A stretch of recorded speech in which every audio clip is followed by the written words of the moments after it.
Welcome to Confident Predictions, a show where Chris and I will make predictions about the cinematic world of comic books, horror movies, sci-fi, and we're never wrong. Something True. like that. Even when you think we are, it turns out that's on you. Cool, man. Chris Vanderkay, introduce yourself, and then I will. See, I think I should introduce you and vice versa, so we can see how much we know about each other. No, my name is Chris Vanderkay. I'm a screenwriter, legal marketer. Used to be a college professor, taught screenwriting, and I would say that in this mix, you bring the nerd level awareness of the stuff that we're talking about, and I bring the confused and childlike excitement. That's incredible. And it's that potent mix that's going to make this thing, That's what sets us apart from all of the other conversations Yeah, between two men talking about something. exactly. Uh, I am Juan Loya. I am a creative director at a sports marketing agency in Houston, Texas. Lifelong comic book fan, film fan, and Chris and I met in high school. That's our origin story. Uh, I'm gonna say you were probably the first person I met in Houston who was also a comic book fan, and that's how we became friends. Yeah. I'm going to say you were literally, I think, the first person I met in Houston, period. So it worked Oh. out good. It worked out good that you liked things that I liked because, yeah, my dad was in the Coast Guard. So we moved constantly. Every 2 years, I had to do the same ritual of like looking for the table with the two or Yeah. three people that looked like they would not tell me to fuck off. Pardon my French. I have this memory, and I don't know if it's accurate or not, but of being in the lunchroom and not having an actual comic book, but having I forget the name of it now. It was like Mile High Comics or like one of those comic book catalogs that would tell you like what's coming out that month, and like flipping through one of those at the lunchroom, Dude, and even even you then you were saying, meta. You yeah, weren't and reading then comics, you were reading about comics. yeah, and you're like, "What are you reading?" And I'm like, "It's it's a comic book catalog. I'm just checking out what's coming out." And I was like, "Oh shit!" And like we're both comic book nerds, okay. And I remember one of our earliest conversations was about CapWolf, Captain America as a werewolf, Oh because my that god. was coming out like later that month, or maybe it was already being published. I don't know, but I remember talking about Captain America Werewolf because that was happening at the time when we were freshmen in high school. Man, that is what do they call that? Core memory unlocked right there. Wow, holy crap! Yeah, yeah. Totally forgot about it. And then the second you said it, it came flooding back like a scene out of what is that Michel Gondry movie? Man, it was like, Now, that said, and this is very emblematic of me as a comic book fan, I don't think I ever even read that run. I just am aware of it and it's in my head. I know it exists, but I don't think I have the actual, I don't have any idea how he became well, a werewolf. that concept has the bouquet of something that you would be interested intellectually in, but probably not bother to get Yeah. to read because of the sort of the I don't know the horror oeuvre of it all. Yeah. And that does feed into something you and I have talked a lot about is when we watch these movies. Uh, I it's impossible for me not to have this stuff in the back of my head while we're watching movies. So while we're watching any movie, a Marvel movie that has Chris Evans portraying Steve Rogers, the entire time I'm like, well, when are they going to address the fact that he has been a werewolf? Because that is part of his backstory. That is essential to his character, and it hasn't come up in 8 or 9 movies or however many he's been in, and it's a crime. I mean, what the fuck? Well, and let's be honest, that's why you like Grant Morrison so much, because when he writes a character, he writes it with the knowledge that every single thing that's ever happened in a comic book happened to that Exactly. character. If it hasn't, even if he isn't addressing it, you know that it's part of the backstory and part of what's Right. going on. Yeah. Well, let's dive in because, like I said at the top, we do have some limited time for our Yeah. inaugural episode. But And important you, predictions. yeah, exactly. So you and I are both enjoying season 2 of Peacemaker, the DC Studios streaming series on HBO Max, starring John Cena as Peacemaker. In full disclosure, I haven't watched season 1, but I am enjoying season 2, and I'm enjoying making predictions about season 2 of Peacemaker. So you and I recorded um, some predictions for episode 6, which aired last night. My confident prediction for episode 6 of season 2 of Peacemaker is, beginning with, we are going to discover the terrible truth about the alternate dimension, which is, of course, that it's a crazy racist dimension, probably that the Nazis won Second World War, and that all minorities have either been eradicated or they've been put in camps of some kind. And I think the way we're going to find out about it is because of Judo Master. I think that's the reason he's over there, because he will be the only minority that we see. I think Judo Master was chosen very specifically because he is of Asian or Pacific Island descent, and it is much easier to use what will be the first probably racial slur in the history of the DC Comics universe on screen. And it's easier to use one of those without getting into a huge amount of trouble than it would be if Leota went over there. So that is my prediction. Do you want to talk about your prediction and whether it played out or not? Yeah, so it absolutely did not play. Well, okay. The universe is correct. The method by which we found out is incorrect. I also made another prediction, which was probably the bolder of the two predictions, which was that we were going to get our first DCU Studios slur, and we didn't get it. We didn't get it. What did we get? Because I was watching the episode. Oh man, are they gonna go there?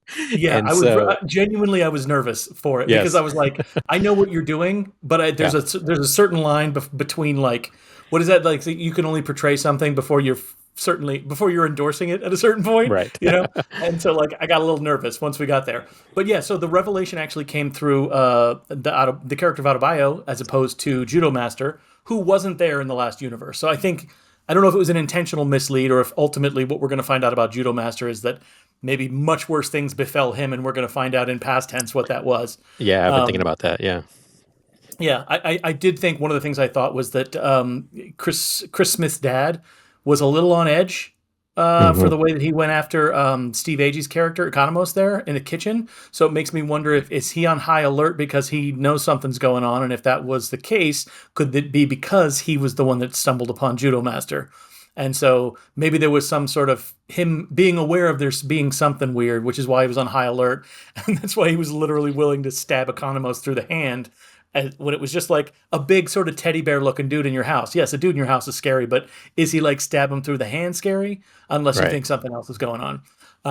But yeah, so my prediction I would say I got about like 30% right, which is like the reveal was there, but none of the process by which we got there was guessed properly by me.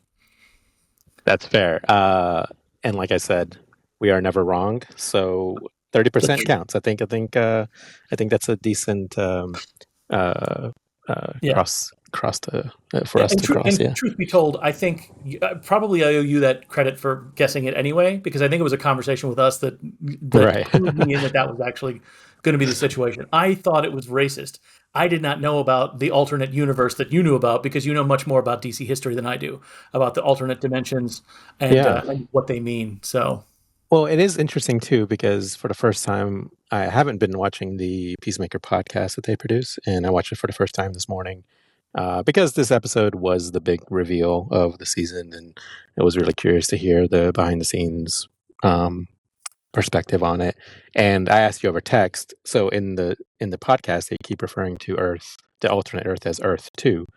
And I think that makes my ears prick up, because Earth 2 is an actual comic book, it has precedence in the comics, because Earth 2 is where the Justice Society comes from, or in some cases, that's where the Crime Syndicate comes from. It changes from, universe to universe. But, Earth 2 is a term in DC Comics. The Nazi world in the comics is usually referred to as Earth X. And so I think that's very interesting for the show to,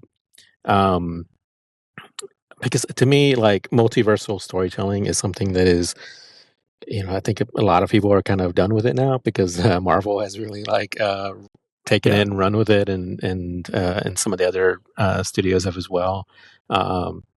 Actually, if you think about it, the CW shows that DC were producing, a few years ago, really ran with the whole multiverse thing. So and even outside of comics, for a while, it was like post everything everywhere all at once. Post that's been sort of in the conversation. Yeah. So I think it's very interesting for this show to dip its toes into it, but then also be very just adamant that this isn't the same kind of multiversal storytelling that you're seeing other places. And so far, I think that's bore out. I think that it is different and unique in some ways, but still has hints to what we've seen in other places in the comics and other properties as well. Yeah. I do think I don't remember where it was he said it, but I tend to agree with what Gunn said about the idea of only wanting to use a multiverse as a mirror, essentially, to Hmm. what Chris's circumstance, Peacemaker's circumstance is in his own universe. The best way to reflect the idea that he's trying to change and unable to change and trapped where he's at is to show him an alternative where it's not like that. And so I did like the idea that the multiverse is almost entirely being used as a thematic and character thing more than Yeah, like the machination of a major plot that I feel like is probably going to end up being a big thing moving forward. right. So, when it comes to my prediction for the episode, so my confident prediction for Peacemaker season 2, the last 3 episodes, is that we will find out in the alternate universe that not only is it racist and possibly Nazi, I think all the clues have been there, but the further implications of that are going to be that there are no metahumans in this universe. And that's why I think the kaiju fight was intended to remind us of Superman from this summer, and supposed to remind us that he was the one who defeated the kaiju in that movie, and in this world it's Peacemaker and his dad and brother. So yeah, I think that that will be a big reveal, that the difference between this dimension and the proper DC dimension is the existence of metahumans. And my further prediction will be that shit will hit the fan at the end of episode 6. There will be a huge alien invasion that the people of this dimension won't be prepared to defend against because there are no metahumans. So my thought was, so this world has a Nazi ideology. Maybe that includes also having prejudice against metahumans, whether they're aliens like Superman or magic users or, any kind of enhanced individuals. And so I had this idea in my head that we're in the offices of Argus, and like we see like some files, and you see like, oh, such and such hero was taken out, and maybe it's somebody like Hawker or something like that. And then we see like that she was like, eliminated, and she was eliminated by Peacemaker or something like that. Mhm. And so that would give Argus in this world, some kind of like their mission beyond, this racist Nazi ideology also included metahumans as well. That was my prediction. That hasn't come to bear. I don't think it will, to be honest with you. I don't know.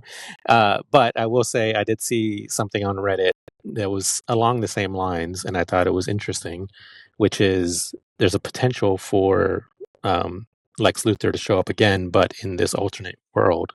And if he Mm. is similar to the Lex Luthor in the real world, um, he I guess the thought was that he was also responsible for the kaiju that Peacemaker uh, Right. and his dad and brother fought in the alternate world. But there were no metahumans to stop that kaiju. It was the Peacemaker and his brother and dad, right? Right. Top trio. Yeah. So there is something though that you touched on that I think is interesting, and unless I'm Yeah, remembering this wrong about Argus, which is isn't the purpose of Argus like the monitoring and interaction with metahumans in the main universe? I believe so. Yeah, but Yeah. Which, if that's yeah, the case, what is the reason for Argus's existence in this other universe, except what you said, perhaps, which is yeah. like the tracking and eradication of them, you know? Because otherwise, like, who are these people and why are they gathering Mhm. here? Is it just like, white supremacist FBI at this point, or you know what I mean? Yeah. Well, and kind of where my theory came from was trying to game out how the season ends. And for me, I had this thought that if we find out that Peacemaker or his dad or his brother were actually responsible for killing or eliminating Superman in this universe, that would be really interesting thematically. And if the season ends with Superman in our world actually like, you know, patting Chris Smith on the back, or like, like coming to some kind of like positive feeling towards him. An interesting thing to play with, given if we find out that he killed him in another universe or something like that. Yeah, Um, we call it the reverse flag. right. So I thought that was interesting. I don't know.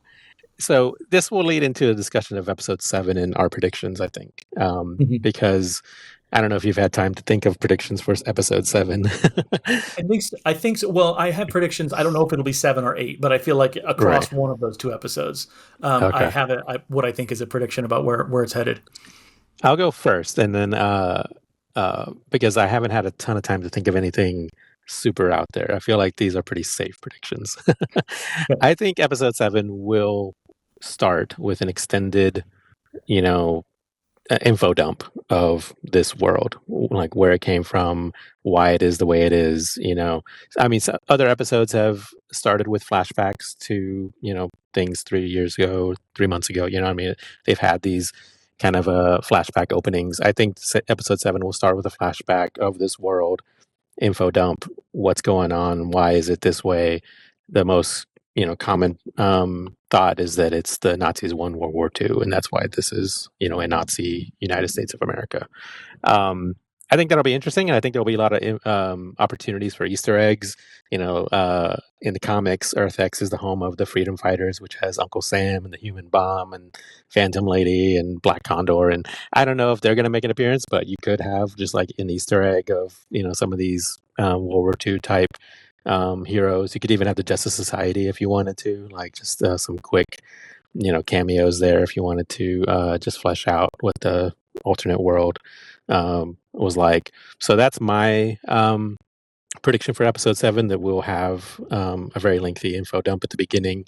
And if my prediction for season 6 is anywhere accurate, that is where you could potentially see that metahumans were also put down during this Nazi uprising. You could see that's where Superman was, maybe he was eliminated as, as a child instead of as a grown man. I think those are interesting things that you can show where the paths diverge of our two universes. Yeah. Well, I agree with you about the opening, mostly because I think he even said somewhere every single episode this season has opened with a, earlier, Yeah. there was the one where they found the quantum unfolding chamber door with the alien. Every single one has started with a flashback of some sort. So I feel like it would be weird to break that rhythm at this point most of the way through the season. Yeah. So I agree with that. My prediction has to do with the quantum unfolding chamber, actually, which is he introduced it in season 1, and that was back when the DCU was a little sloppier. It was the DCEU, and nobody was running the store. So I think he was planting seeds that maybe he would do something with, but it was always sort of going to be more his corner of the universe, I feel like, than anything else. And now that it's a more codified thing and he's got a bigger story moving forward, my suspicion is he's not all that interested in continuing to tell multiversal stories. And so my thinking is something's got to happen to get rid of the unfolding chamber, or Yeah. if not to get rid of the portal that he has, to get rid of the way station that allows them to travel from place to place. So my thinking is, I don't know by what means this will happen, but the idea of I'll describe it as the doors being blown off of the universe that they're in right now as they're trying to get back.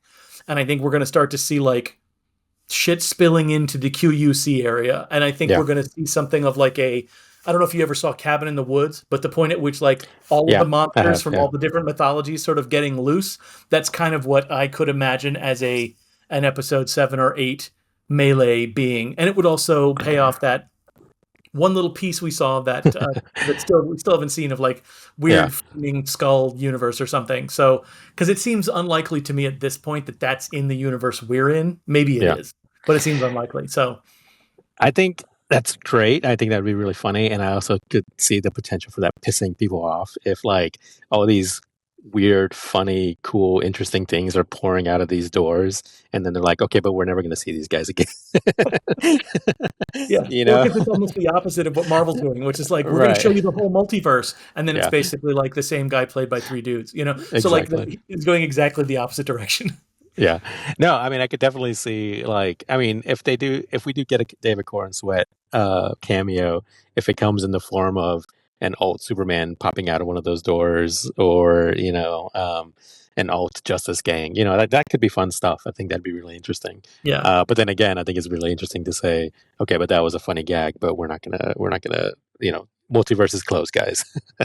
Yeah, yeah, for sure. I think ultimately that's what it ends with, and that's why I think he might be willing to do something that crazy because he wants to slam the door on it. And if he puts something crazy enough on the other side of the door, Yeah, then we all agree, okay, I get it. I understand why Super Godzilla can't appear further. You know what I mean? Like it's Superman, but yeah, also 75 feet tall and a lizard. You know what I mean?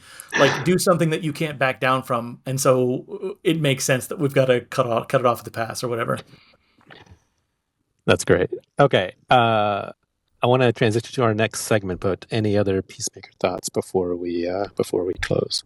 The only other Peacemaker thought, I don't know if this is controversial, but I like the opening to this season better than the opening to the first season. I loved the opening for the first season, but I think this one's really interesting because, Yeah. well, first of all, they've been cutting it in different ways, like they've Hmm. been changing the edit a little bit. But I also just think that it's sort of an enormous undertaking to not only have that many people in the dance number, but also to have some of the dance number actually translate thematically. Once you've Yeah. seen an episode, like you'll know what certain things mean, and I think they did that more in this season than they did in the first in some ways. I've seen a few reactions like that. People who have said, the new theme has grown on me. I know you don't watch the show Dan to Dan on Netflix, but it's a similar thing where the first season had a very iconic opening song that I would regularly jam to in my car. And then the second season completely has a new opening, new song. And it took me so long to get used to it. But like by the third or fourth episode, I was like, no, this is actually a banger too. I love this song. so, so I Yeah, it's completely warmed relate its to that. way in. Yeah. But Okay. that's it for So me for Peacemaker. awesome, dude. Okay. We are going to have a recurring segment on this show where we rate predictions from around the internet. I'm going to say primarily from Reddit, but they may come from X, they may come from Facebook, wherever. I have one pulled. I don't know if you have any pulled. I do not actually. Okay, I have one, and I will read it. This one comes courtesy of Iron Man 3 director Shane Black. Have you seen this one? No. Okay, came out today. It's on Reddit. And his quote is, Robert Downey Jr.'s portrayal of Doctor Doom is going to, quote, single-handedly reinvigorate the entire comic book movie industry, says Iron Man 3 director Shane Black. It seemed at first like a cynical idea, but it's gonna work. It's really gonna work.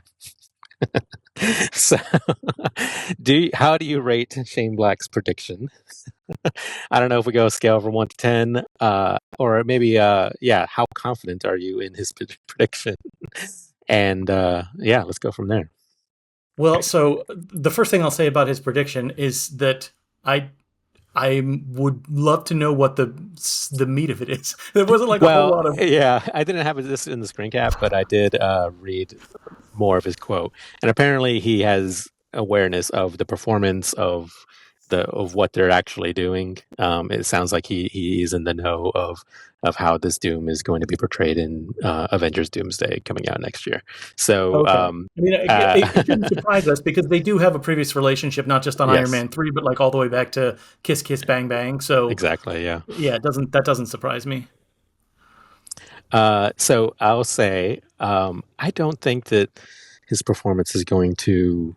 Sorry, let me bring it back up again because his exact quote was, "Is going to single-handedly reinvigorate the entire comic book movie industry."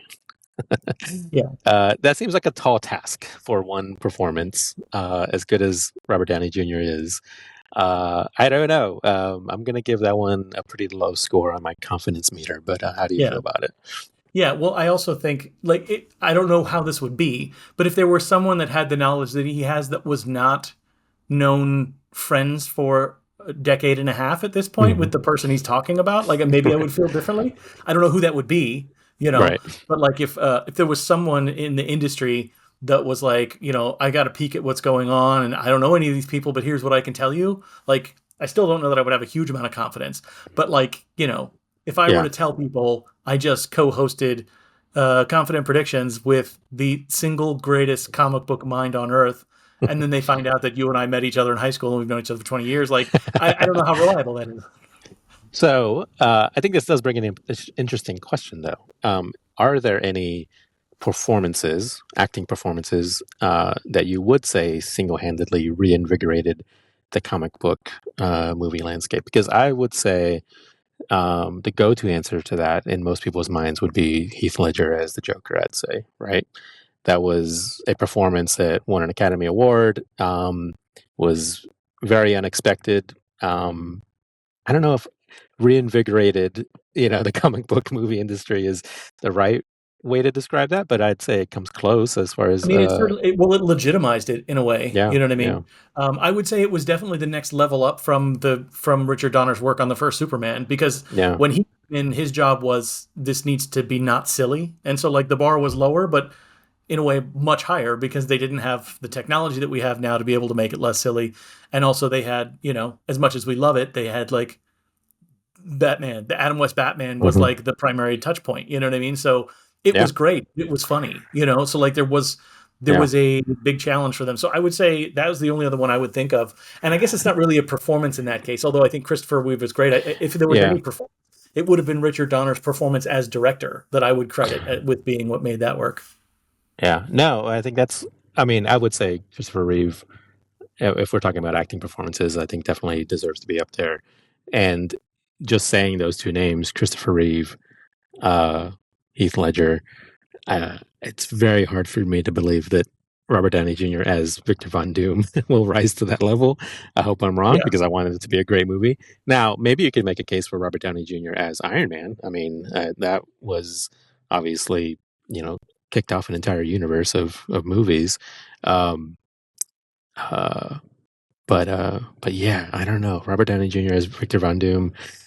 It's going to be very hard for me not to feel about that as anything more than a stunt. Hopefully, a stunt that is entertaining. Yeah. I'm hopefully entertained by the movie, but yeah, I don't know that one. Yeah. I'm gonna Well, I'm gonna say I have low yeah, I confidence on mean, that one. I've long been on record saying that I was not a fan of the idea of the Robert Downey Jr. thing, regardless of how it's executed. Yeah, I don't like it, and it's not even a situation of like he's already been in this universe, so how can he do it again? I'm really not that much of a stickler. I think what does bother me about it is the transparency of how much it feels like they want, how do I describe this? They want the psychic nostalgia without any of the story necessity that comes yeah, along with it. You know what I mean? Maybe I'll be wrong, and there will be some reason why it actually is Tony Stark in some way or something like that, or he's related. But I feel like they have not been talking about that, and I don't get the sense that that's the take they're doing on Doom.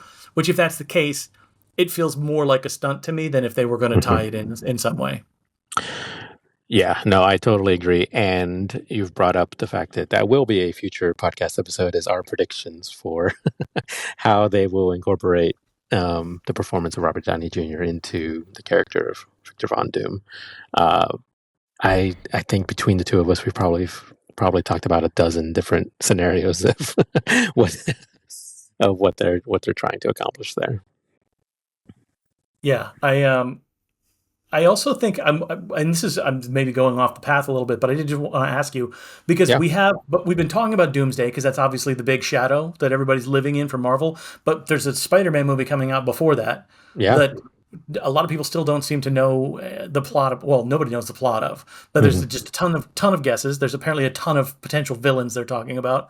I'm curious. For me, this is really just a very specific prediction, almost more like a yes no prediction, which is do you feel like that one is going to do any sort of heavy lifting for the multiverse slash doom of it all? Or do you think it's mostly we know that they like Spider Man, so we don't have to try and lay any more pavement here? yeah. Doomsday will handle that. We're just going to try and like make $1 billion with the one character we feel like people will show up for. That's a very interesting question, and part of the behind the scenes of that production is that at one point it was supposed to come out between Doomsday and Secret Wars. So if that had been the case, then you would definitely think that it would be somehow influenced by the storyline that will be in Doomsday and Secret Wars. Because it comes out before them, my sense is that it won't necessarily have a multiversal aspect to it. But I am thinking that there's potential for the symbiote to be in the movie, either in a very small way, and it will be, a bigger part in Doomsday or Secret Wars, given the comics history of the symbiote. Right. Um, but also, and remind me the name of the actor who plays Scorpion in the Spider-Man Uh, movies. Michael Mando. Yeah. Yeah. So he's shared a number of different images on Instagram of the Scorpion character. But in both times that he's shared these images, the symbiote has been in the social media posts that he's put out. Because in the comics, Mark Gargarin or whatever has been a host for the Venom symbiote, and so that character has been Venom in the comics. So I think there is potential for maybe the symbiote has a role in the movie, but as Scorpion Venom, I think that'd be really interesting. And then maybe by the end of the movie, the symbiote has left him as a host, but it's still available, and maybe Peter Parker picks it up or something like that, and it's end credits, stinger that gets picked up in Secret Wars or something like Yeah. that. So that's interesting to me because I wonder. I think all the time about the idea, and this goes back to like what we were talking before about the Justice League and the Authority. This Yeah, wasn't on an episode, but we talked about the idea that James Gunn wanted to make an Authority movie, but it would have taken place in a universe before the Justice League existed. And hmm in many ways, the Authority is the comic book was created as a sort of dark alternative to the Justice League. I wonder because we live in a world where there was already a Venom and there will yeah. potentially be another Venom. Do you think that there is still the likelihood that the symbiote gets back to Peter Parker and he just becomes Black Suit Spider-Man in the same old traditional way that it happened before? It's like we've been to the beach now. Do we want, you know what I mean? Like we've seen the Right, big right. city. I don't know. It seems like a strange step back to me because the way it happened in the comics, he had it first and then it became this monster thing. Well, how do you reverse that? You know? I agree with you, but I also think that one thing we haven't seen in the movies is Spider-Man fighting Venom. We've seen 3 Venom movies. We've had a dozen Spider-Man movies, but we've never had. Well, okay, I'm an idiot. I'm blanking. Spider-Man 3. Yeah. That is Everybody's Spider-Man most versus Venom. beloved. Yeah, well, and that's kind of what I mean. We Eh, saw him in the black suit, and we yeah, saw the you're symbiote. right. You're right. We Yeah, nobody loved them. You know, I won't say it went down as like the best, but like I don't know. It just feels like, are you able to put the toothpaste back in that particular tube, especially with the way yeah, that they started Spider-Man in this universe? Like Spider-Man was a very different creature in the MCU than he has been in the incarnations in the comics that eventually yeah. came up Venom to begin with. You know? I'd say that you are. So we are on our 4th Tom Holland Spider-Man movie, and um, the last one got a lot of his classic villains in, Right. with the multiversal aspect of that story. So you are eventually going to start running out of his classic villains, and you are going to be scraping the bottom of the barrel for foes. And so, to me, Venom is like a big one for him to go up against. So whether it happens in Brand New Day, but through the form of Scorpion, or it's something that they tease for Spider-Man 5. I still think that there's potential for a Spidey versus Venom story at some point in the Tom Holland run. But with the new Venom, you're saying it wouldn't be. We're not talking Topher Grace. We're not Eddie Brock, talking Tom yeah, Hardy. Yeah, yeah. No, I don't think so. Yeah, I think the Scorpion one would be an interesting. The other host for the Venom symbiote in the comics that people have kept an eye on is Flash Thompson, and I don't know, that seems like a really, if you bring Tony Revolori in as Venom, I don't know if that works as well, because he's a comedic character in those movies I versus somebody mean, that you can, I don't he know, but I was mean he's a versatile actor, so I mean you never know, he but was one of the Ghostface killers in one of the recent yeah, Scream movies. So maybe was he's got he? the chance. Yeah, that's not Personally, giving I'd anything love away. it It was because the opening. It was the opening yeah, sequence. He's not the. I But yeah. I have always loved Tony Revolori. I think he's great. So if if he's Venom in Spider-Man 5, go for it. I'm down. No. Well, I know that this is off the beaten path of the stuff that you care about, but I was just curious if you had any thoughts because I do have some thoughts about. I'm a big fan of Zach Cregger. He just had Weapons come out, and they just recently announced that he's going to be doing a Resident Evil movie. Yeah, And he's been talking a little bit about it. And the big thing he's been talking about is that it takes place in the world, but it's not an adaptation of any existing story. yeah. And I was curious, like, what level of awareness and interactivity do you have with Resident Evil? And B, are you, what's your prediction on what that means then? Like, have you seen Barbarian? I forget. We talked about it, but I don't remember if you saw No, it. I haven't. I haven't actually seen Barbarian or Oh, Weapons okay. yet, but they are on my list, so I will see them. Yeah. I think it's He's like, yeah, and hearing about his pitch for a DC movie about a henchman in the Gotham City underworld versus like one of the main villains, I think is a really fun approach.